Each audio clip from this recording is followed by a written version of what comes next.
Hi hello friends, welcome back to Media Talks. நான் உங்கள் மௌனிகா. எனக்கு ஒரு விஷயம் மட்டும் புரியவே இல்லைங்க. எல்லாருமே டயலாகே சொல்கிறீங்களே, விஜய் வந்து துரோகம் பண்ணிட்டாரு, விஜய் நம்பிக்கை கொடுத்து ஏமாற்றிட்டாரு, அங்கே காதல் தான் வந்து இவங்களோட அம்மா அப்பாவை பிரிச்சது. இது எல்லாம் வந்து பார்த்திங்கன்னா நம்ம காவேரி முதற்கொண்டு வந்து விஜய்னால தான் அந்த ஒரு கில்ட் இருக்குது. ஆக்சுவலாக வந்து விஜய்க்கு ஒரு கில்ட் இருக்குது. நம்ம லவ் பண்ணிட்டு அந்த பொண்ணால் தான், நம்மள அந்த பொண்ணு லவ் பண்ணதுனால தான் நம்ம அந்த பொண்ணுக்கு இந்த மாதிரி ஆகிடுச்சு, அவங்க சித்தப்பா பண்ணிட்டாங்க. அது ஓகேங்களா? அதுக்கு எப்படி விஜய் பொறுப்பாக முடியும் அப்படின்னு நமக்கு தெரியல. இந்த இடத்துல வந்து நம்பிக்கை கொடுத்து ஏமாற்றினது விஜயா வெண்ணிலாவா? ஸோ அடுத்த நாள் கல்யாணத்துக்கு அவர் எவ்வளோ ஜாலியாக ரெடியாக இருந்திருப்பார். அந்த இடத்துல நீங்கள் வராமல் விட்டுட்டு போனது யார் தப்பு? விஜய் தப்பா உங்கள் தப்பா? இதையும் விஜய் வந்து கேட்க மாட்டேறது. நம்பிக்கை கொடுத்து ஏமாத்தினது நீ தானே அப்படின்னு ஏன் விஜய்க்கு அந்த டைலாக் கொடுக்காம வச்சுருக்காங்கன்னு எனக்கு இப்போ வரைக்கும் புரியல. ஸோ அவர் வந்து அவர் மேலே இருக்க என் மேலே தான் தப்பு அப்படின்ற மாதிரியே வந்து அவர் ஏன் ஃபீல் பண்ண வைக்கிறீங்க? அவர் மேலே எந்த தப்புமே இல்லையே. ஸோ அவங்க சித்தப்பா மிரட்டினது அவருக்கே தெரியாது, அவங்க சித்தப்பா மிரட்டியிருக்காங்க.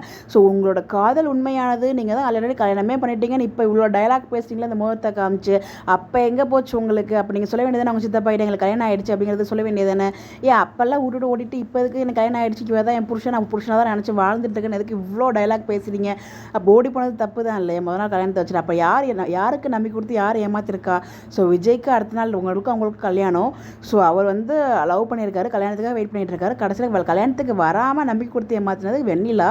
அதை ஏன் யாருமே சொல்ல மாட்டாங்கன்னு தான் எனக்கு புரியவே இல்லை. ஸோ விஜய் பக்கம் தப்பு இருக்க மாதிரி அவர் ஒரு கில்ட் ஃபீலுக்கே கொண்டு போக வச்சுட்டே இருக்காங்க. அவர் அப்படியே ஆஃப் ஆகிறார். அதான் கொஞ்சம் கஷ்டமாக இருக்குது. அட்லீஸ்ட் இதை வந்து விஜய் பேசாட்டியும் விஜய்க்காக காவேரி வந்து நின்று பேசணுங்க. ஸோ நீ தானே அவருக்கு நம்பிக்கை கொடுத்து ஏமாற்றி முதல்ல விட்டுட்டு போனேன் அப்படிங்கிறப்ப அவர் எப்படி போட்டுன்னு சொல்லிட்டு கண்டிப்பாக யாரோ ஒருத்தர் பேசணும். அந்த வெயிலாக்கு இது வந்து மூஞ்சில் அடித்த மாதிரி இந்த ஒரு பதில் சொல்லணும். அதை நானும் எதிர்பார்த்துட்டேன். யாராச்சும் சொல்லுவாங்கன்னு சொல்லிட்டு இப்போ வரைக்கும் சொல்ல.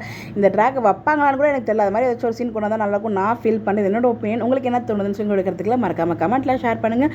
இந்த மாதிரி அப்படியே தெரிஞ்சுக்க நம்மளோட சேனலை ஃபாலோ பண்ணிக்கோங்க. Bye bye.